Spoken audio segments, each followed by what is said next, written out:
وسلام على عباده الذين اصطفى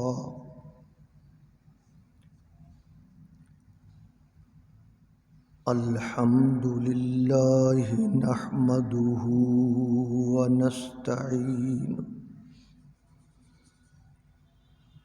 ونستغفره ونؤمن به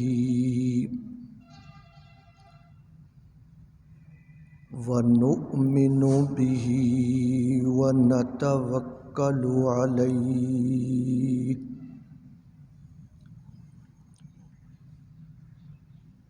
ونعوذ بالله من شرور أنفسنا ومن سيئات أعمالنا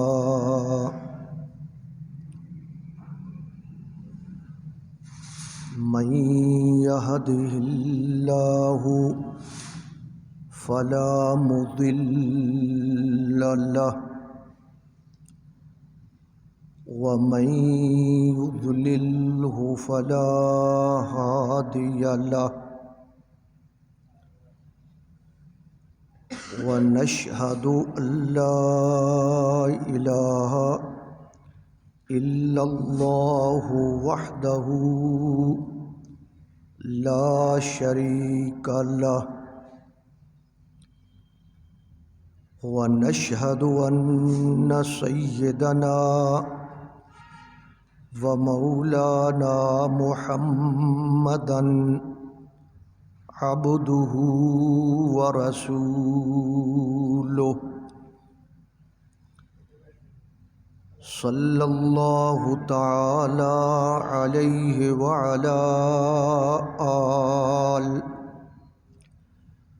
وعلى آله وأصحابه وبارك وسلم تسليما كثيرا أما بعد فأعوذ بالله من الشيطان الرجيم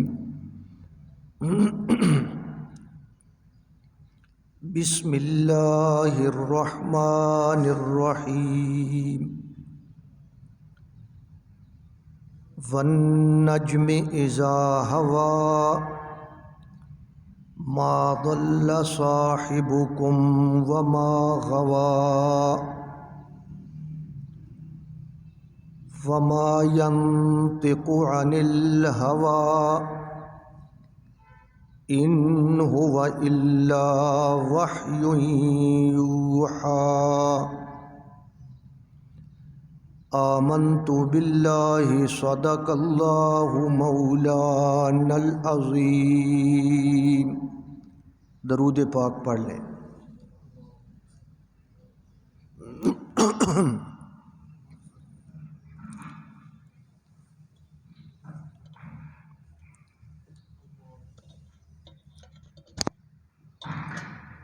بحمد اللہ بفضل اللہ، ہر انگریزی مہینہ کی پہلی یا پہلے جمعہ کو آپ کی خدمت میں حاضری ہوتی ہے۔ آج بھی ماہ دسمبر کا پہلا جمعہ ہے اور میں آپ کی خدمت میں حاضر ہوں۔ اللہ تبارک و تعالی اس حاضری کو قبول اور منظور فرمائے۔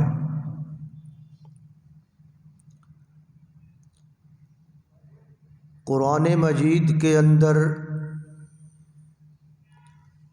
اور احادیث مبارکہ کے اندر اور اس پوری کائنات کے اندر اگر غور کیا جائے تو اللہ تبارک و تعالی نے ہمارے اوپر بہت سارے انعامات اور احسانات فرمائے ہیں۔ ان انعامات کو اور احسانات کو ہم شمار نہیں کر سکتے۔ ان تمام نعمتوں میں سے سب سے بڑی نعمت تمام احسانات میں سے سب سے بڑا احسان اللہ تبارک و تعالی نے ہمارے اوپر یہ فرمایا ہے کہ ہمیں حضرت محمد الرسول اللہ صلی اللہ علیہ وسلم کی امت میں سے بنایا ہے، اور اس امت کو اللہ تبارک و تعالی نے آخری پیغمبر خاتم النبیین عطا فرمایا ہے، جن کی تعلیمات کامل اور مکمل ہیں، اور ان تعلیمات کے ہوتے ہوئے کسی اور نبی کی، کسی اور آسمانی کتاب کی ضرورت نہیں ہے۔ اب اگر کسی بندے نے ہدایت پانی ہے، کسی بندے نے جنت حاصل کرنی ہے، تو اس کا صرف ایک ہی راستہ ہے، صرف ایک، اور وہ راستہ ہے کہ وہ ہمارے نبی حضرت محمد الرسول اللہ صلی اللہ علیہ وسلم اور ان کی پیش کردہ تعلیمات کو اپنائے، تو تبھی اس بندے کو کامیابی مل سکتی ہے۔ نبی اکرم صلی اللہ علیہ وسلم، ان کے اندر اللہ تبارک و تعالی نے ایسی صفات رکھی ہیں، ایسی خصوصیات رکھی ہیں جو اللہ تبارک و تعالی نے پہلے پیغمبروں کو تقسیم کر کے عطا فرمائی تھی۔ منزہ عن شریک فی محاسنہ فجوہر الحسن فیہ غیر منقسم۔ اللہ تبارک و تعالی نے ہمیں ایسا نبی عطا فرمایا کہ جس کا ذکر کرتے ہوئے اللہ نے ستارے کی قسم اٹھائی ہے۔ والنجم اذا ہوا، ستارہ، سیارہ، یہ سورج، چاند، ستارے، یہ سب سیارے ہیں۔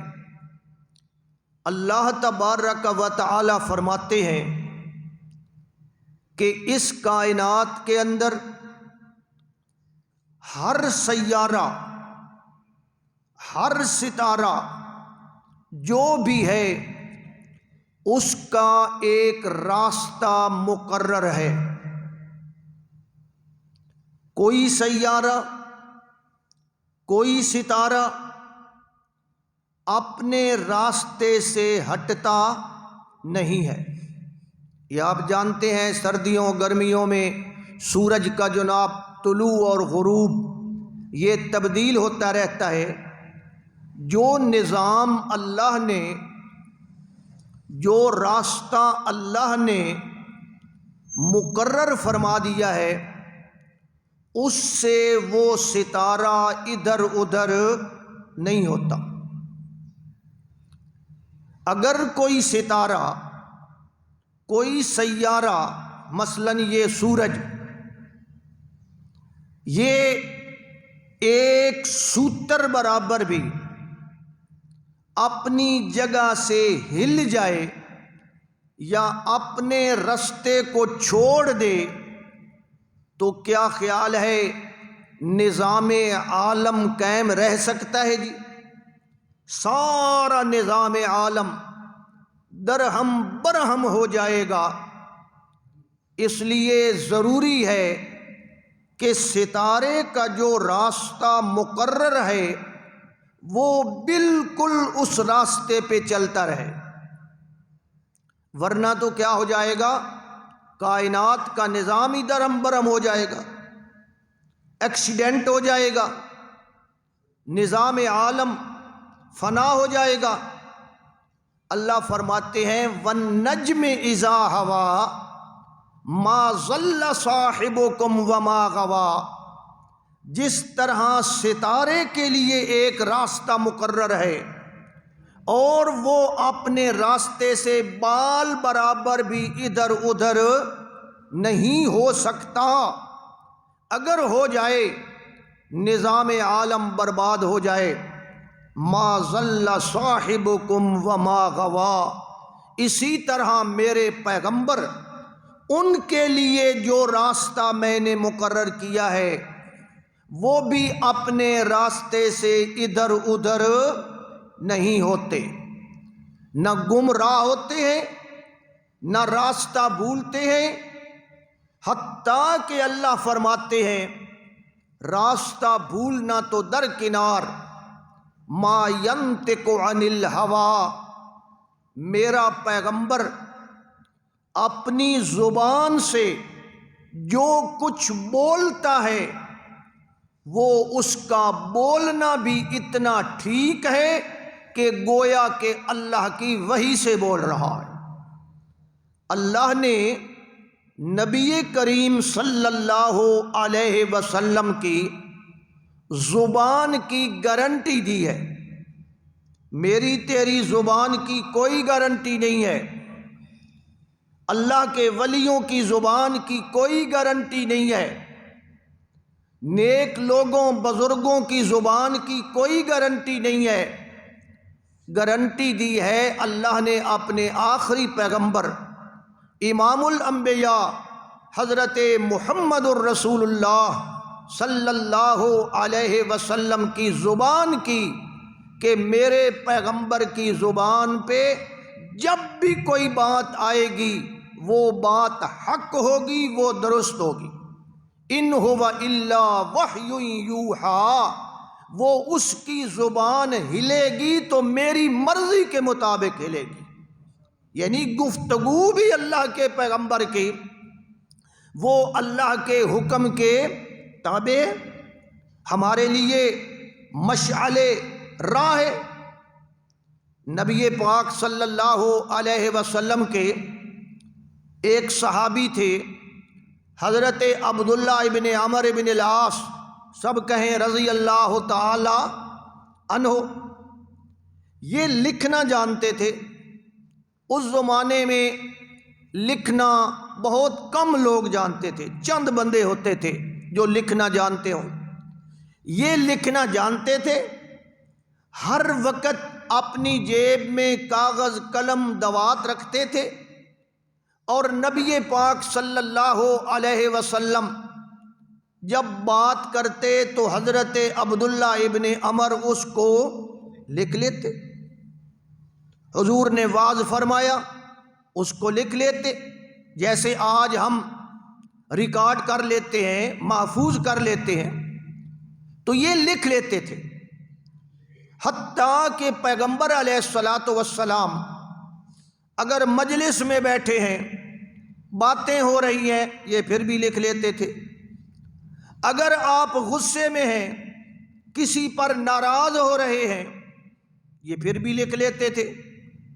اگر آپ اپنے صحابہ کے ساتھ خوش مزاجی کر رہے ہیں، کوئی مذاق کر رہے ہیں، تو یہ تب بھی لکھ لیتے تھے۔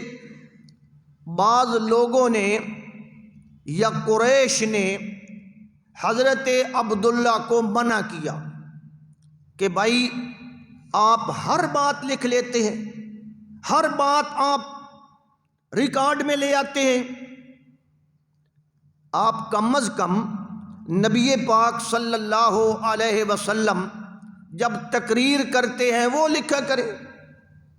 نہ آپ میری تقریر ریکارڈ کر رہے ہیں، یہ تو درست ہے، لیکن اگر آپ میری ہر بات ریکارڈ کرنا شروع کر دیں، میرے لیے مشکل ہو جائے گا یا نہیں ہو جائے گا؟ کبھی غصہ، کبھی ناراضگی، کبھی کوئی انداز، کبھی جناب والا کھلے انداز میں ایزی موڈ میں بندہ ہوتا ہے، ہزاروں باتیں ہوتی ہیں۔ تو لوگوں نے منع کیا کہ عبداللہ حضور کی ہر بات نہ لکھا کرو، کبھی حضور غصے میں ہوتے ہیں، کبھی حضور کسی حالت میں ہوتے ہیں، تم ہر بات لکھ لیتے ہو، یہ درست نہیں ہے۔ حضرت عبداللہ ابن عمر ابن العاص نے لکھنا چھوڑ دیا اور نبی پاک صلی اللہ علیہ وسلم کی خدمت میں پہنچ گئے کہ یا رسول اللہ، مجھے لوگوں نے یہ مشورہ دیا ہے کہ آپ کی ہر بات نہ لکھا کروں، خاص جو وعظ ہو، تقریر ہو، وہ لکھا کروں۔ یا رسول اللہ کیا خیال ہے، میں لکھوں یا نہ لکھوں؟ پیغمبر علیہ الصلاۃ والسلام نے فرمایا، عبداللہ اکتب، عبداللہ میری باتوں کو لکھتا رہے، اور پھر اپنے منہ کی طرف اشارہ کرتے ہوئے فرمایا، والذی نفسی بیدہ، مجھے اس ذات کی قسم ہے جس کے قبضے میں میری جان ہے، ما یخرج منہ الا الحق، اس منہ سے حق کے سوا اور کچھ نہیں نکلتا۔ جس حالت میں بھی میں ہوں، تو میری بات کو، یہ ہے لسان نبوت کا مقام، لسان نبوت، زبان نبوت، اس کی گارنٹی کون دے رہا ہے جی؟ ما ضل صاحبکم وما غوا، نہ یہ بھولتے ہیں، نہ بھٹکتے ہیں، نہ اپنی مرضی سے کوئی بات کرتے ہیں، ان هو الا وحی یوحی، ان کی زبان سے وہی الفاظ نکلتے ہیں جو اللہ کو پسند ہوتے ہیں۔ ان کی زبان کے اوپر الفاظ جاری کرنے والا کون ہے؟ اسی کو کہتے ہیں معصوم ہونا، غلطیوں سے پاک ہونا۔ تو جس نبی کی زبان سے نکلے ہوئے الفاظ کی گارنٹی اللہ دے رہا ہے، اس نبی کے کمال کے کیا کہنے۔ زبان سے نکلے ہوئے الفاظ تو اپنی جگہ رہے، الفاظ تو ان کے اندر اور بھی بہت سارے ارادے ہوتے ہیں انسان کے۔ میں کہتا ہوں میرے پیغمبر کی زبان کے ساتھ لگ کر نکلنے والا لعاب دہن، کون سی چیز جی؟ لعاب دہن، جسے ہم اپنی زبان میں تھوک کہتے ہیں، یہ پانی جو زبان کے اوپر لگا ہوا ہے، اللہ تبارک و تعالی نے اس کو بھی بڑا کمال عطا فرمائے۔ لعاب دہن کے اندر اتنا کمال ہے کہ اگر ہم اس پہ بحث کریں جناب گھنٹوں گزر جائیں۔ بعض روایات میں ہے، اگرچہ کچھ ضعف ہے اس روایت میں، کہ نبی کریم صلی اللہ علیہ وسلم جب غار ثور میں تھے، سیدنا صدیق اکبر رضی اللہ تعالی عنہ کی گود میں آپ آرام فرما رہے تھے۔ ان کی گود میں آپ نے سر رکھا ہوا تھا اور حضور لیٹے ہوئے تھے، آرام فرما رہے تھے۔ حضرت ابو بکر نے غار کے سوراخ کو بند کرنے کے لیے اپنی ایڑی وہاں رکھی ہوئی تھی۔ اللہ کی قدرت کہ کوئی موذی چیز آئی، کوئی سانپ آیا، بچھو آیا، اس نے حضرت ابو بکر رضی اللہ تعالی عنہ کی ایڑی کو کاٹ لیا۔ اب جناب بچھو کاٹے، سانپ کاٹے، درد تو ہوتا ہے۔ میرے جیسا آدمی اللہ معاف کرے، ہمیں تو یہ بھیڑ جس کو ہم پنجابی میں ڈیمو کہتے ہیں، یہ بھی لڑ جائے نا ہماری چیخیں نکل جاتی ہے۔ حضرت ابو بکر کو وہ سانپ ڈس رہا ہے، ڈنگ مار رہا ہے، کاٹ رہا ہے، حضرت نے اپنے گھٹنوں کو ہلایا نہیں۔ کیوں؟ اس لیے کہ رسول اللہ صلی اللہ علیہ وسلم کی نیند خراب نہ ہو جائے، اتنا بڑا احترام، نیند نہ خراب ہو۔ حضرت ابو بکر حضور کے چہرے پہ نظر رکھے ہوئے، لیکن آنسوؤں پہ تو اپنا کنٹرول نہیں ہے نا جی، وجود ہلانے جلانے پہ تو کنٹرول ہے، آنسوؤں پہ ہمارا کنٹرول نہیں ہے۔ حضرت ابو بکر کی آنکھوں سے آنسو نکلتے ہیں، اور وہ آنسو قدرتی بات ہے، نبی پاک صلی اللہ علیہ وسلم کے چہرہ اقدس پہ گرتے۔ جب چہرہ اقدس پہ گرتے ہیں، حضور نظر کھولتے ہیں، جاگتے ہیں، فرماتے ہیں ما یبکیک یا ابا بکر، اے ابو بکر تو رو کیوں رہا ہے؟ رونے کی کیا وجہ ہے؟ کیوں رو رہا ہے؟ حضرت ابو بکر رضی اللہ تعالی عنہ نے عرض کیا، اللہ کے پیغمبر قد لدغنی حیۃ، مجھے تو کسی جانور نے، سانپ نے ڈس لیا ہے، اس لیے مجھے رونا آ گیا۔ آنسوؤں پہ اپنا اختیار بولیں نہیں ہوتا۔ آج حضرت ابو بکر کے آنسو نبی پاک کے چہرے پہ گرے، اللہ کے پیغمبر فوراً کیا ہو گئے جی؟ بیدار ہو گئے۔ ایک دفعہ مسئلہ سمجھ لیں، موضوع تو یہ نہیں ہے، ایک دفعہ اور بھی حضرت ابو بکر کے آنسو حضور کے چہرے پہ گرے تھے۔ وہ جب حضور کی وفات ہو گئی اور حضرت عائشہ نے آپ کو بستر پر لٹا دیا، چارپائی پر لٹا دیا، اوپر چادر ڈال دی، حضرت ابو بکر تشریف لائے، فکشف عن وجہہ، اللہ کے پیغمبر کے چہرے سے کپڑا ہٹایا، فقبلہ، آپ کے چہرے کو چوما، بوسہ دیا، اور غم کے آنسو گرے، اللہ کے پیغمبر کے چہرے پہ گرے۔ لیکن فرق آپ نے مجھے بتانا ہے، آپ نے بتانا ہے، توجہ ہے؟ آج غار میں آنسو گرے، اللہ کے پیغمبر جاگ گئے اور فوراً بولتے ہیں ما یبکیک یا ابا بکر، ابو بکر کیوں رو رہے ہو؟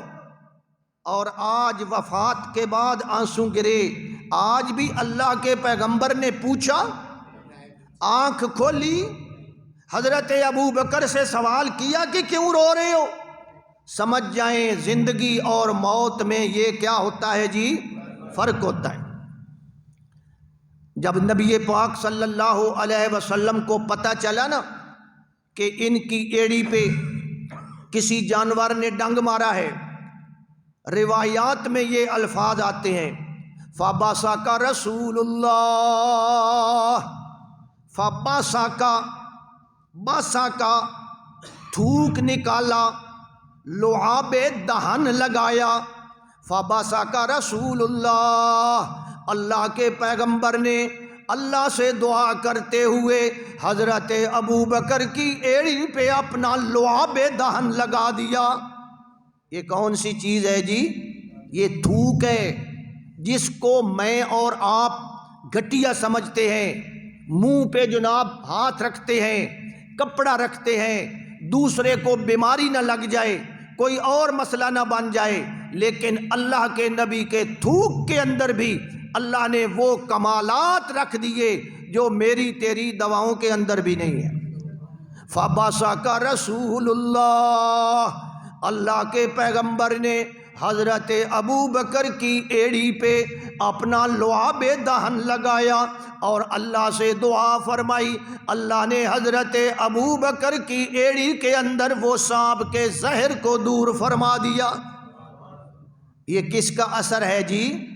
یہ میرے نبی کے لعاب کا، پنجابی چ وت آکھاں تھک دا، تو تے میں اے پانی باہر کڈیے نا انہوں آدن تھک۔ لوگ نفرت کرتے ہیں، پیچھے ہٹتے ہیں کہ یہ کیا ہے، مسجد میں تھوک دوں، آپ کہیں گے مولوی صاحب آپ کو تمیز ہی نہیں ہے، آپ کے سامنے بات کرتے ہوئے تھوک نکلے، آپ پریشان ہوں گے، لیکن میرے بھائی اللہ کے نبی کی زبان سے ٹچ کر کے مس کر کے جو پانی نکلتا ہے وہ تھوک نہیں ہے، وہ تھوک مبارک ہے۔ وہ کیا ہے جی؟ وہ پانی بھی اللہ نے مبارک بنا دیا۔ یہ غزوہ خیبر ہو رہا ہے، نبی پاک صلی اللہ علیہ وسلم کے صحابہ نے کئی قلعے فتح کر لیے، ایک قلعہ فتح، دوسرا قلعہ فتح، یہودیوں کے ساتھ لڑائی ہو رہی ہے، قلعے فتح ہوتے رہے، ایک قلعہ ان کا بڑا مضبوط تھا، قلعہ قموس۔ کیا نام تھا جی؟ قلعہ قموس۔ وہ بڑا مضبوط تھا، بڑا جناب اسلحہ اور بڑا جناب مضبوط دفاعی نظام تھا۔ صحابہ کرام نے کئی حملے کیے۔ صحابہ حملے بھی کرتے تھے یا نہیں کرتے تھے جی؟ مشرکوں پر، یہودیوں پر، کافروں پر حملے کرتے تھے۔ صحابہ نے ایک دن حملہ کیا، بڑا زور لگایا، وہ جناب قلعہ فتح نہ ہوا۔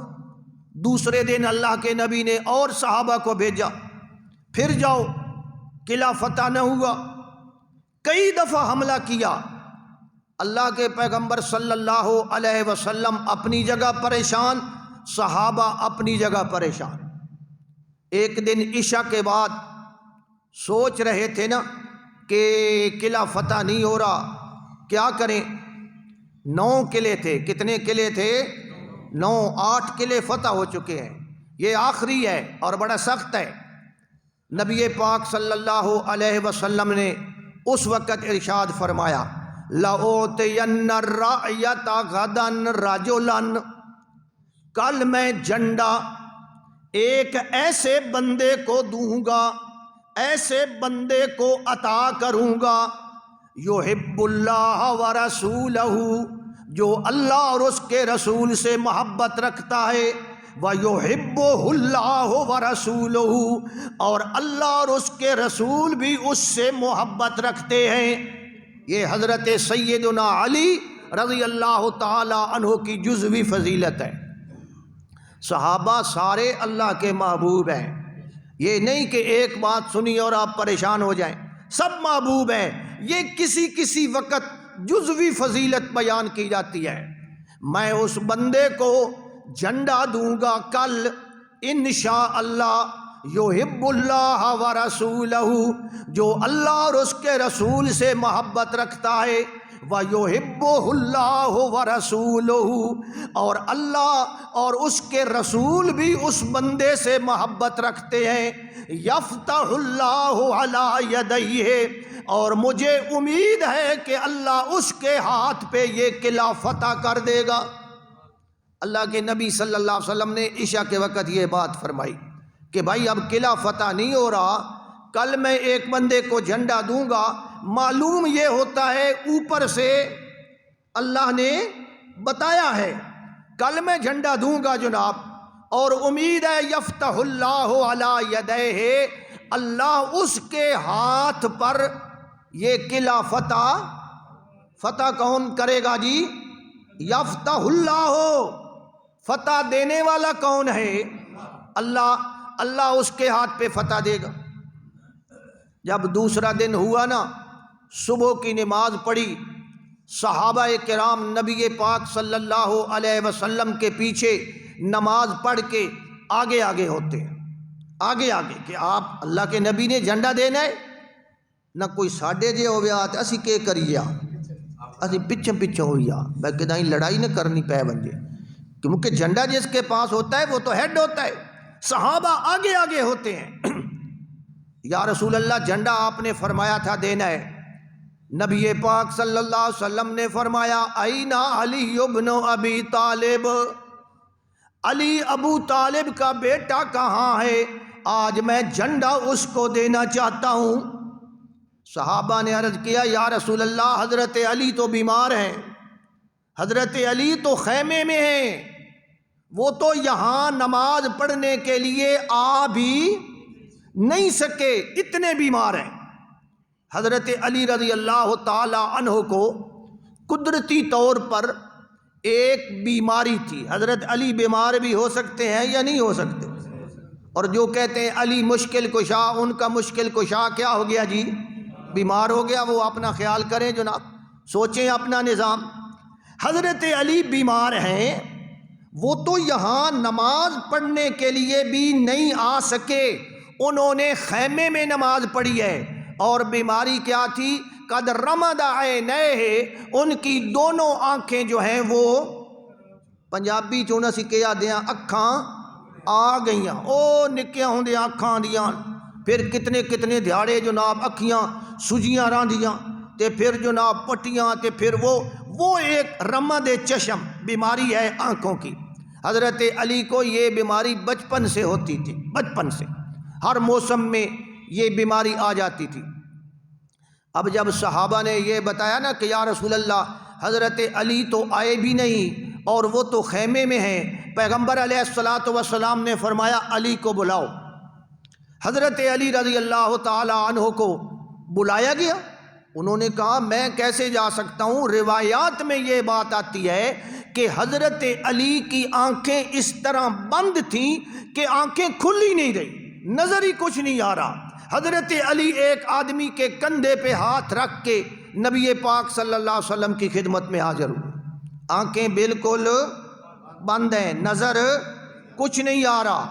نبی پاک صلی اللہ علیہ وسلم کی خدمت میں آئے، آپ نے ارشاد فرمایا علی آج میں جھنڈا تجھ کو دینا چاہتا ہوں، آج آخری قلعہ ہے یہودیوں کا، آج اللہ کرے یہ فتح ہو جائے، جھنڈا تجھے دینا چاہتا ہوں۔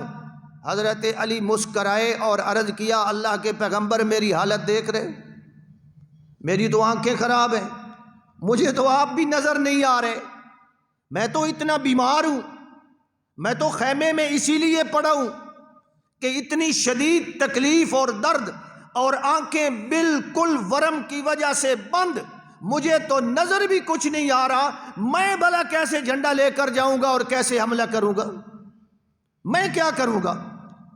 نبی پاک صلی اللہ علیہ وسلم کے بارے میں حدیث کی کتابوں میں آتا ہے فَبَصَقَ رسول اللہ،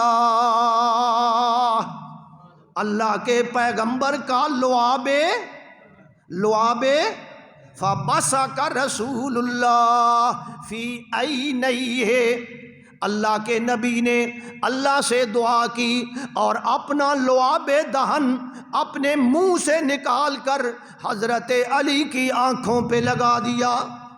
اور جب وہ لعاب دہن میرے پیغمبر کی زبان کے ساتھ لگنے والا لعاب دہن حضرت علی کی آنکھوں پہ لگا، حضرت علی فرماتے ہیں خدا کی قسم 1 منٹ نہیں لگا، اللہ نے میری آنکھوں کو صحت عطا فرما دی۔ حضرت علی کو بھی صحت عطا کرنے والا کون ہے؟ حضرت علی پہ مشکل آئی ہے یا نہیں آئی ہے؟ وہ میرے بھائیو، جس پہ مشکل آ جائے وہ مشکل کشا نہیں ہوتا، یہ بات سمجھیں، اللہ ہمیں سمجھ عطا فرمائے۔ وَإِن يَمْسَسْكَ اللَّهُ بِضُرٍّ فَلَا كَاشِفَ لَهُ إِلَّا هُوَ، اگر تجھے کوئی تکلیف پہنچ جائے، کوئی مشکل آ جائے، بے ضرٍ کوئی پرابلم پیدا ہو جائے، فلا کاشف، اس پرابلم کو، اس مشکل کو حل کرنے والا، اس مشکل کو کھولنے والا، اس پرابلم کو سالو کرنے والا ما سوائے اللہ کے اور۔ حضرت علی کی مشکل کس نے حل کی جناب؟ اللہ نے حل کی۔ فَبَصَقَ رسول اللہ کے پیغمبر کا لعاب دہن ذریعہ بنا، حضور نے دعا فرمائی۔ حضرت علی فرماتے ہیں اللہ کی قسم جب سے آپ نے لعاب دہن لگایا میری آنکھوں کو اللہ نے ہمیشہ کے لیے صحت عطا فرما دی۔ ہر موسم میں میری آنکھیں خراب ہوتی تھی، لیکن آج کے بعد اللہ نے ایسی صحت عطا فرمائی کہ میری آنکھیں خراب بھی ساری عمر۔ تو یہ کس کا اثر ہے جی؟ میرے نبی کے لعاب دہن کا، یہ میرے نبی کے لعاب دہن کا اثر ہے کہ جس کا لعاب اتنا مبارک اور قیمتی ہو، اللہ کا وہ نبی خود کتنی شان والا ہوگا۔ بات سمجھ آ رہی ہے؟ حضور علیہ الصلوۃ والسلام صحابہ کو دم کرتے ہیں، اپنا لعاب ان کے اوپر ڈالتے ہیں۔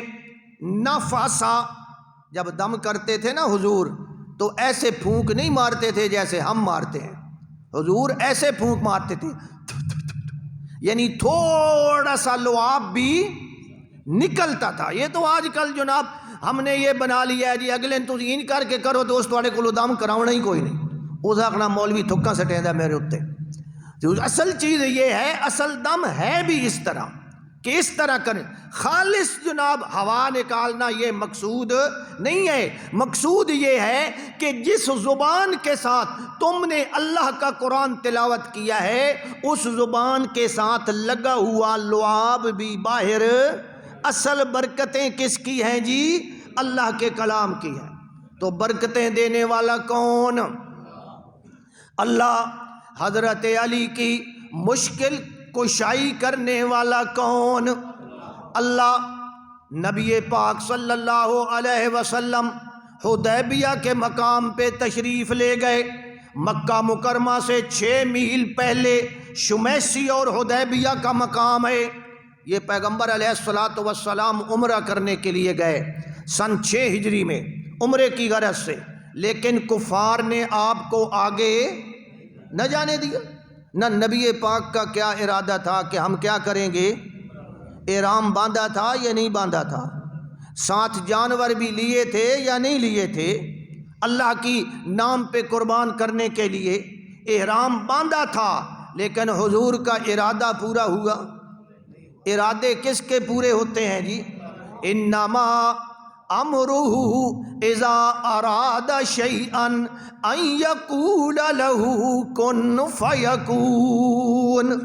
وہ اللہ ہے، وہ جو ارادہ کرے اس کا ارادہ پورا۔ حضرت موسیٰ کی اماں پریشان ہے، لوگوں کے بچوں کو قتل کر دیا جا رہا ہے، میرے ہاں بھی بچہ پیدا ہو گیا، میں کیا کروں، اس کو کہاں رکھوں، کہاں چھپاؤں؟ اللہ نے اس کے دل میں بات ڈالی، میری بندی لا تحزنی، غم نہ کر، اس بچے کو صندوق کے اندر ڈال کر دریا کے اندر پھینک دے۔ اب ظاہری طور پہ صندوق کے اندر ڈالا، دریا میں پھینک دیا، اور یہ جناب والا کوئی بچنے والی امید ہے جی؟ اور پھر سارا علاقہ بھی انہی کا ہے، سب جناب فرعونی لشکر، جگہ جگہ ایجنسی کے بندے ہر گھر میں تفتیش کر رہے ہیں، کوئی بچہ تو پیدا نہیں ہوا، کوئی بچہ تو پیدا نہیں ہوا، دائیوں سے جناب سب سے جناب ہر وقت وہ جناب اپنا جاسوسی کر رہے ہیں۔ اے میری بندی، وَإِذَا خِفْتَ عَلَيْهِ فَأَلْقِهِ فِي الْيَمِّ، جب خطرہ حد سے بڑھ جائے، جب تجھے یقین ہو جائے کہ اب میرا بچہ بچنے والا نہیں ہے، اب رپورٹیں تیار ہو چکی ہیں، ایجنسی والوں کو پتہ چل چکا ہے، فَأَلْقِهِ فِي الْيَمِّ، میری بندی اپنے اس بیٹے کو تو نے دریا میں ڈال دینا ہے۔ یا اللہ، دریا میں ڈال دوں، مر جائے گا، دودھ کہاں سے پیے گا، غذا کہاں سے لے گا، یہ تو ڈوب کے مر جائے گا۔ اللہ فرماتے ہیں لا تخافی ولا تحزنی، میری بندی غم کرنے کی ضرورت نہیں، انا رادوہ الیک، اسی بچے کو واپس تیرے گھر میں لاؤں گا۔ آیا کہ نہ آیا؟ صرف تیرے گھر میں نہیں لاؤں گا، اب ظاہری طور پہ تو کوئی امید نہیں ہے نا بھائی، گھر میں کیسے آئے گا؟ اِنَّا رَادُّوهُ إِلَيْكَ وَجَاعِلُوهُ مِنَ الْمُرْسَلِينَ، صرف واپس نہیں لاؤں گا، اپنا نبی اور رسول بناؤں گا۔ اللہ نے بنایا کہ نہ بنایا؟ ارادہ اللہ کا پورا ہوا یا نہ ہوا؟ تو ارادے کس کے پورے ہوتے ہیں؟ حضرت یوسف کو بھائیوں نے کنویں میں ڈال دیا، فی غیابت الجب، کنویں میں ڈال دیا۔ اب کنویں میں ڈالا ہوا چھوٹا بچہ، کوئی بچنے کی ظاہری طور پر امید ہے؟ اللہ فرماتے ہیں میرے پیغمبر گھبرائیں نہیں، آج تجھے کنویں میں ڈال دیا، میں تجھے مصر کے تخت پر بٹھاؤں گا۔ بیٹھے یا نہ بیٹھے؟ اللہ فرماتے ہیں واللہ غالب علی امرہ، میں اپنے کام میں غالب ہوں، مجھے کوئی نیچا دکھا سکتا؟ صلح حدیبیہ کے وقت صحابہ وہاں رک گئے، 1400 صحابہ کرام ہیں، اور حدیبیہ میں ایک کنواں تھا، بیر حدیبیہ کنواں تھا۔ بعض صحابہ نے اس کنویں پر جا کے چیک کیا تو تھوڑا سا پانی اس کے اندر تھا، خشک ہو چکا تھا۔ صحابہ کرام نے نبی پاک صلی اللہ علیہ وسلم سے عرض کی کہ یا رسول اللہ، یہاں رکنا بھی پڑ گیا ہے، آگے بھی نہیں جا سکتے، اور یہ کنواں ہے اور اس کے اندر تو پانی بھی نہیں ہے، پانی بھی نہیں ہے یا رسول اللہ۔ سارے لشکر نے پانی پینا ہے، اونٹوں کو پلانا ہے، جانوروں کو پلانا ہے، کھانا تیار کرنا ہے، پکانا ہے، اللہ کے نبی کنویں میں تو بالکل خشک ہے۔ حضور نے فرمایا تھوڑا سا پانی میرے پاس لے کر آؤ، ڈول کے اندر۔ صحابہ نے تھوڑا سا پانی ڈول کے اندر، کپ کے اندر حضور کی خدمت میں پیش کیا۔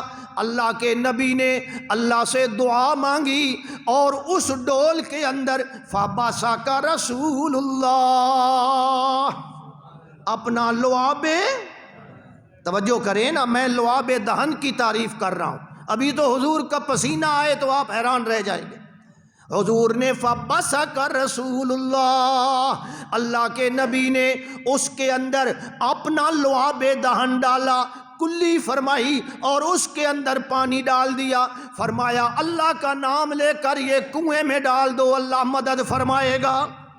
صحابہ کہتے ہیں ہم نے کنویں میں وہ ڈول والا پانی، حضور کے لعاب والا پانی ڈال دیا، آدھے گھنٹے کے بعد کنواں جناب کناروں تک فل تھا، ہم نے خود بھی پیا۔ یہ کس کی شان ہے جی؟ نہ حضور نے تو ایک سبب پورا کیا، اس کنویں کو پانی سے بھرنے والا کون ہے؟ اللہ۔ یہی معجزے کی حقیقت ہے۔ معجزے میں فاعل کون ہوتا ہے؟ اللہ۔ کون فاعل ہوتا ہے؟ نہ یہ جو آپ مولویوں سے سنتے ہیں کہ حضور نے یوں کیا تو چاند کیا ہو گیا، نہ وہ حضور کی انگلی سے دو ٹکڑے ہوا یا اللہ کے حکم سے ہوا۔ مولوی تو یہ بیان کرتے ہیں یا اللہ مجھے انگلی ایسی دینا نا کہ میں اشارہ کروں تو میرے بھائی اگر انگلی سے چاند 2 ٹکڑے ہونا حضور کا اپنے اختیار میں ہوتا، اللہ کے نبی میدان جہاد میں تلوار نہ لے جاتے، زرہ نہ پہنتے، یوں کرتے کافروں کے 2 ٹکڑے ہو جاتے۔ یہ تو بڑا آسان کام تھا، حضور نے یہ کیوں نہیں کیا؟ یہ کس کی شان ہے جی؟ یہ اللہ کی شان۔ حضور نے وہاں لعاب دہن ڈالا، حدیبیہ کے کنویں کا پانی میٹھا کرنے والا کون؟ پانی کو کناروں تک پہنچانے والا کون؟ توجہ فرمائیں، غزوہ خندق ہو رہا ہے، نبی پاک صلی اللہ علیہ وسلم خندق کھود رہے ہیں، صحابہ بھی خندق نہ تواڈے میرے جائے بندے نے کام کرنا پہ جاوے مشکل ہے یا نہیں؟ سنتا فوراً 1 منٹ ہی سا چڑھ بینا۔ صحابہ بڑی بڑی ہستیاں ہیں، بڑے اللہ کے محبوب بندے صحابہ۔ حضور نے فرمایا خندق کھودنی ہے، اب سارے صحابہ خندق کھودنے میں اللہ کے پیغمبر نے جتنا حصہ ہر صحابی کو دیا نا کہ یہ 10 گز مثلا یہاں تک یہ تیرا حصہ ہے، تو نے کھودنا ہے، اتنا حصہ اللہ کے پیغمبر نے خود بھی لیا۔ کیا کیا جی؟ ناراض نہیں ہونا، اگر آج کا مولوی ہوتا تو وہ کیا کہتا؟ تسی بچو کام کرو تے میں اتھے بہ کے دعا کرے نا۔ حضور نے خود بھی لیا اور اپنے ہاتھ میں وہ گینٹی لی، اور اللہ کے نبی خود بھی خندق کو کھود رہے ہیں، اور یہ سارا نظام چل رہا ہے۔ اور حالت یہ تھی خندق کھودنے کے وقت کہ خندق کھودنی ہے، گہری کھودنی ہے تاکہ کوئی نیچے سے اوپر نہ چڑھ سکے، اتنی چوڑی کھودنی ہے کہ کوئی جمپ لگا کر بھی پار، اندازہ لگا لیں پھر کتنی ہوگی، گھوڑے کا جمپ کتنا ہوتا ہے، تاکہ گھوڑا بھی جمپ لگا کر پار، تو کم از کم وہ کافی چوڑی خندق ہوگی۔ نبی پاک صلی اللہ علیہ وسلم کے صحابہ خندق کھود رہے ہیں، بھوکے پیاسے، کھانا نہیں کھایا، لیکن زبان پہ حرف شکایت نہیں آیا، اور صحابہ خندق بھی کھود رہے ہیں اور اللہ کے سامنے دعائیں بھی کر رہے ہیں اور جنگی ترانہ بھی پڑھ رہے ہیں۔ نحن الذین بایعوا محمدا، نحن الذین بایعوا محمدا علی الجہاد ما بقینا ابدا، ہم حضور کے صحابہ ہیں، جب تک زندہ رہیں گے جہاد کرتے رہیں گے۔ ان العلا قد بغوا علینا ارادوا فتنۃ ابینا ابینا، ہم مشرکوں کے تھلے نہیں لگیں گے، ہم ان کا مقابلہ، یہ ہوتا ہے اصل مومن، علی الجہاد ما بقینا ابدا۔ صحابہ کرام میں سے ایک بندہ نا، بعض بندے ہوتے ہیں ذرا فری ہوتے ہیں، ایک صحابی ذرا فری تھا، نبی پاک صلی اللہ علیہ وسلم کی خدمت میں حاضر ہو گیا، یا رسول اللہ آج 3را دن ہے، خندق کھود رہے ہیں، کھانے کے لیے کچھ نہیں، کوئی انتظام تو فرمائے، کچھ کھانا تو تیار کہیں سے کروائیں، اب ہم نے کھانا تو کھانا ہے۔ سب گھر بار چھوڑ کر یہاں آ گئے، نبی پاک صلی اللہ علیہ وسلم نے خود کھانا نہیں کھایا، حضور کا پیٹ ایسے نال ساتھ لگا ہوا ہے، اور وہ صحابی جو ہے نا، صحابی ذرا فری تھا، تو وہ حضور کو نا اپنے پیٹ سے کپڑا اٹھا کر دکھاتا ہے کہ اللہ کے نبی دیکھو نا، میں نے اپنے پیٹ پہ پتھر باندھا ہوا ہے، یہ پتھر باندھ کر میں خندق، ہن تو آکھنا جی پتھر کیوں بند دیاں، یہ اس زمانے کا رواج تھا، ایک خاص ٹھنڈا پتھر ہوتا تھا، وہ باندھتے تھے تو کچھ نہ کچھ بھوک کے اندر کمی ہو جاتی تھی اور کمر بھی سیدھی رہتی تھی، ورنہ تو جناب کمر ہی دوری ہو جائے۔ تو بہرحال ان کا رواج تھا، وہ خاص پتھر اپنے پیٹ پہ کس کے باندھتے تھے تو کچھ بھوک میں کمی ہو جاتی تھی۔ وہ صحابی حضور سے کہتا ہے، یا رسول اللہ دیکھو نا، میں نے پیٹ پہ پتھر باندھا ہوا ہے اور میں خندق کھود رہا ہوں، کھانے کا انتظام اب کس کے ذمہ تھا جی؟ کھانے کا انتظام تو حکومت کے ذمہ ہوتا ہے نا، جو بڑا ہوتا ہے اس کے ذمہ، بھائی کراؤ کھانے کا انتظام۔ جب اس نے اپنے پیٹ سے کپڑا اٹھایا اور جناب اپنا وہ بندھا ہوا پتھر دکھایا، فرفع رسول اللہ، اللہ کے پیغمبر نے فرمایا او میرے صحابی، میں بتانا تو نہیں چاہتا تھا، یہ راز تھا جو میرے دل کے اندر موجود تھا۔ فرفع رسول اللہ عن بطنہ، اللہ کے پیغمبر نے اپنے پیٹ سے کپڑا ہٹایا اور فرمایا میرے صحابی، اگر تیرے پیٹ پہ ایک پتھر باندھا ہوا ہے، تیرے نبی کے پیٹ پہ 2 پتھر باندھے ہوئے۔ یہ ہوتا ہے قوم کا لیڈر۔ جب اس قسم کے لیڈر ہو نا تب کامیابی۔ حضرت عمر کے زمانے میں قحط پڑا، حضرت عمر نے جناب اپنا روٹی جناب جو تھی اپنا گھی والی کھانی ترک کر دی، حالانکہ حضرت عمر کھا سکتے تھے، کوئی ٹینشن نہیں تھی، نہیں، فرمایا لوگوں کو گھی والی روٹی نہیں ملتی اور میں یہاں گھی والی روٹی کھاؤں۔ حضرت ابو بکر خلیفہ بنے، بیوی نے بچت کر کے حلوہ تیار کیا، حضرت ابو بکر کے آنکھوں میں آنسو آ گئے، فرمانے لگے غریبوں کے بچے بھوکے مر رہے ہیں، ابو بکر خلیفہ بن کے حلوہ کھائے، میں حلوہ نہیں کھاتا، جاؤ مدینہ کے یتیموں میں تقسیم کر دو۔ دعا فرمائیں اللہ ہمیں ایسے حکمران عطا فرمائے، ایسے خدمت خلق کرنے والے۔ حضور نے 2 پتھر دکھائے، دکھانا تو نہیں چاہتا تھا لیکن 2 پتھر دکھائے۔ حضرت جابر نے جب یہ مسئلہ دیکھا نا تو بڑا افسوس ہوا کہ یار اللہ کے نبی اتنے دن سے بھوکے ہیں اور کچھ کھانا نہیں کھایا، حضور کا پیٹ کمر کے ساتھ لگا ہوا ہے، یہ صورتحال ہے۔ حضرت جابر بھاگ گئے اپنے گھر میں فوراً، وہاں ہی ان کا قریب گھر تھا، گئے، آج بھی ان کا گھر وہاں موجود ہے، اللہ آپ کو زیارت نصیب فرمائے۔ گئے اور اپنی بیوی سے پوچھا کوئی شے ہے گھر میں؟ بیوی نے کہا اور تو کچھ نہیں، ٹوپا ایک جو پہ، ٹوپا ایک کنک تو بڑی مہنگی ہوندی آئی، کنک تو خاص بندے کھاندے آن، امیر بندے، جو پہ۔ حضرت نے فرمایا جلدی 1 منٹ مار انہاں جواں دا آٹا بنا چکی دے وچ اور اے بکری دا بچہ جناب میں ذبح کر داں اور ادا گوشت بنانا۔ حضرت جابر نے وہ بکری کا چھوٹا سا بچہ، حدیث میں آتا ہے چھوٹا سا بچہ تھا، داجن چھوٹا سا، وہ جناب 1-2 کلو گوشت ہوگا۔ حضرت جابر نے وہ ذبح کیا اور بیوی کو کہا کہ آٹا گوندھ اور میں نبی پاک صلی اللہ علیہ وسلم کو لے کر آتا ہوں، آج ان کا کھانا جو ہے نا ہم ان کو کھلائیں، کیونکہ میں نے حضور کا حال دیکھا ہے، 2 پتھر باندھے ہوئے ہیں، پیٹ ایسے کمر کے ساتھ لگا ہوا ہے، مجھ سے برداشت۔ حضرت جابر جب جانے لگے نا بیوی نے پیچھے سے بلایا کہ جابر لا تفضحنی، اے جابر بندے اتنے ہی لے آویں جتنا کھانا تیار ہے تے میں شرمسار نہ کریں۔ اے آپ تو ویکھ رہے ہیں ایک ٹوپا جناب جوے اور جناب یہ تھوڑا سا زیادہ سے زیادہ 5-6 آدمی کھا سکتے ہیں، تو بندے اتنے ہی لے آنا جتنا کہ کھانا ہے، زیادہ بندے۔ حضرت جابر نے فرمایا ٹھیک ہے کوئی ایسی بات نہیں، میں حضور سے جا کر کہتا ہوں۔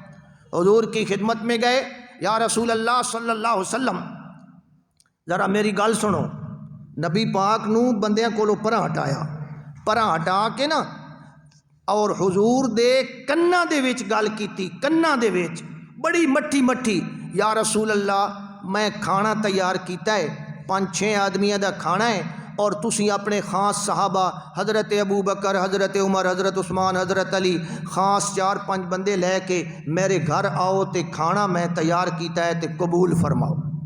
نبی پاک صلی اللہ علیہ وسلم نے فرمایا اچھا یا رسول اللہ بس 4-5 بندیاں دا کھانا ہے، مہربانی کرو چپ کر کے تشریف لے آؤ۔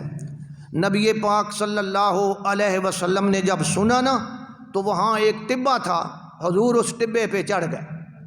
اب اندازہ لگائیں وہ مٹی پڑی تھی جناب، حضور ٹبے پہ چڑھ گئے اور فرمایا یا آل خندق، او خندق کھودنے والوں کام بند کر دو۔ وہ تو صحابہ تھے جناب 1400، کتنے جی 1400، اور 3 دن دے بھکے اور کم کیڑا کر دے پین خدائی دا۔ اندازہ لاؤ وہ تو روٹی کتنی کھانی۔ وہ ایک باری میں گھر مستری لائے، کوئی مستری بیٹھا ہے تے ناراض نہ ہوئے، میں آ کے روٹی میں کہ ویسا کام ساری دیہاڑ کرنا ہے بھائی بچو چھٹی، وہ تو جناب میں ایک دیہڑے روٹی کھوائی، دوجے دیہڑے میں آ کے بھائی جی روٹی گھڑو بند کھا دی کرو۔ تو یہ تم جناب مستری مزدور تو روٹی کھائے گا نا، زیادہ کھائے گا۔ اور جناب وہ جناب سارے صحابہ، حضور نے فرمایا یا آل خندق، او خندق والو کام بند کر دو، ان جابرا قد صنع سورا، جابر نے دعوت کا انتظام کیا ہے، فحیّا اللہ بکم، فحیّا اللہ، حیّا اللہ دا میں نے چلو چلو چلو چلو جلدی چلو۔ سارے صحابہ نے جناب کام بند کر دیا، حضرت جابر بھاگ کے جناب اپنے گھر پہنچ گئے، بھاگ کے پہلے پھر پہنچ گئے۔ اوہ اللہ دیے بندیے کچھ اور وچ کوئی پانی شانی پا، یہ تو بہت سارے صحابہ، حضور نے تو یہ کر دیا۔ بیوی بھی سمجھدار تھی، وہ کہتی ہے جابر تو نے اللہ کے نبی کو بتایا تھا کہ اتنے بندوں کا کھانا ہے؟ فرماتے ہیں میں نے تو بتایا تھا کہ 4-5 آدمیوں کا کھانا ہے، حضور نے خود ہی آگے اعلان کیا۔ بیوی کہتی ہے جب تو نے بتا دیا تھا، آگے وہ جانے اور ان کا خدا جانے، ہماری طرف سے جو تیار ہے۔ حضور تشریف لائے، 1500-1400 صحابہ حضور کے ساتھ ہیں۔ حضور نے فرمایا جابر جب تک میں نہ آؤں چولہے سے ہانڈی اتارنی، جب تک میں نہ آؤں آٹا تندور میں لگانا نہیں ہے، میرے آنے تک انتظار کرنا۔ حضور نے جناب تشریف لے گئے، اتنے صحابہ ساتھ ہیں، حضرت جابر کے گھر تو بیٹھنے کی جگہ بھی نہیں ہے، ان کے کمرے میں تو 10 آدمی آئے، باقی باہر کھڑے ہیں، جناب ہم دعوت پہ آئے ہیں۔ حضور نے فرمایا ہانڈی اتارنی نہیں ہے۔ حضور ہانڈی کے پاس گئے اور کیا کیا، فَبَصَقَ رسول اللہ، پھر آیا میرے نبی کا لعاب۔ حضور نے اپنا لعاب اس ہانڈی کے اندر ملایا اور اللہ سے برکت کی دعا کی، اور پھر آٹے کی سانک کے پاس آئے، فَبَصَقَ رسول اللہ، آٹے میں اپنا لعاب دہن ملایا، برکت کی دعا کی۔ حضور نے فرمایا اب آٹے کو روٹیاں لگاؤ، اور روٹیاں چنگیر کے اندر رکھنی ہیں، اوپر اٹھانی نہیں ہے، ہانڈی کا ڈھکن بھی اٹھانا نہیں ہے، 10-10 آدمیوں کو کھانا دیتے جاؤ، اور جناب یہ کھاتے جائیں گے، نکلتے جائیں گے۔ حضرت جابر فرماتے ہیں کہ اللہ کی قسم، اللہ کی قسم 1400 بندہ ہمارے گھر سے کھانا کھا گیا، وَإِنَّ عَجِينَنَا لَتُخْبَزُ وَإِنَّ بُرْمَتَنَا لَتَغِطُّ، میں نے اٹھا کر دیکھا میری ہانڈی کے اندر اسی طرح گوشت موجود تھا، اور میری چنگیر کے نیچے روٹیاں بھی موجود تھیں۔ جس نبی کا لعاب اتنا قیمتی ہو، اندازہ لگائیں وہ نبی کتنا قیمتی ہوگا، اندازہ لگائیں نا۔ یہ حضور کے لعاب کی، طفل النبی، حضور کا لعاب دہن، یہ اس کی عظمت ہے۔ اندازہ لگائیں کہ نبی پاک صلی اللہ علیہ وسلم کا لعاب دہن کتنا مبارک ہے۔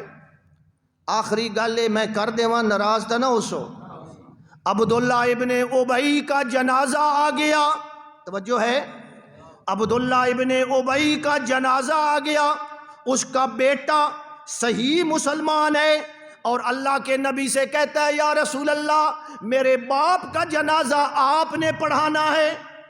حضور نے کیا فرمایا، شفقت سے میں پڑھاؤں گا، میں پڑھاؤں گا۔ یا رسول اللہ میرا باپ بڑا غلط ہے، برا ہے، منافق ہے، بڑے کام میں دے ٹھیک نہیں آن، یا رسول اللہ بڑے اندرو دعا کرنی نے اللہ دی بخشش۔ حضور نے فرمایا انجے کرساں۔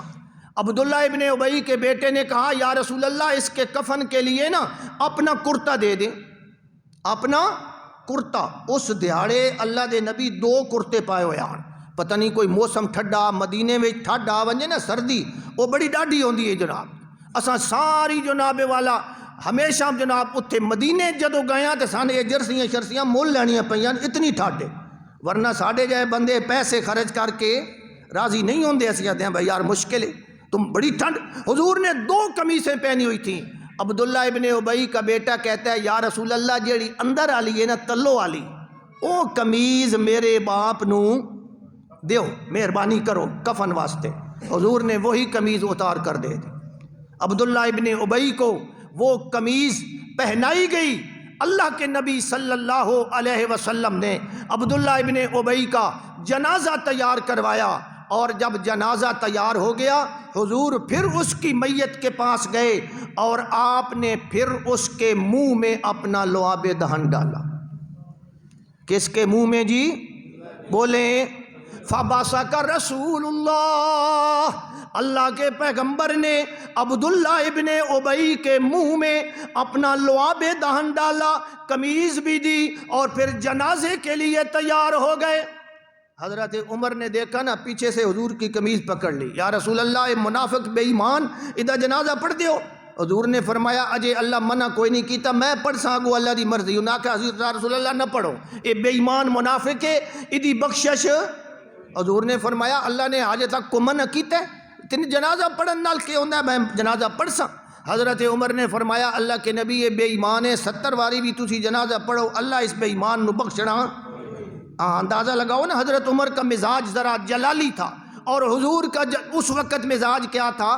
رحمت والا، ادھر رحمت کا ظہور ہے اور ادھر جلال کا ظہور ہے۔ حضرت عمر پکڑتے رہے اور اللہ کے نبی نے عبداللہ ابن ابی کا جنازہ پڑھا دیا اور جنازے میں دعائیں مانگی۔ کیا خیال ہے اللہ کے نبی نے اخلاص کے ساتھ دعائیں مانگی ہوں گی یا اتو جی؟ اخلاص کے ساتھ اللہم اغفر لہ ورحمہ، یا اللہ اس کی بخشش فرما دے، یا اللہ اس پہ رحمت فرما، اللہم ابدلہ دارا خیرا من دارہ، یا اللہ دنیا والے گھر سے بہتر گھر اس کو جنت میں عطا فرما، وزوجا خیرا من زوجہ، دنیا والی بیوی سے بہتر یا اللہ اس کو جنت کی بیوی عطا فرما، ونقہ من الخطایا، یا اللہ اس کو غلطیوں سے اس طرح پاک کر دے جس طرح صاف پانی کپڑے کو پاک کر دیتا ہے۔ یہ حضور دعائیں مانگ رہے ہیں کس کے لیے؟ عبداللہ ابن ابی کے لیے۔ اور جب جنازہ پڑھ چکے اللہ نے اوپر سے قرآن اتار دیا۔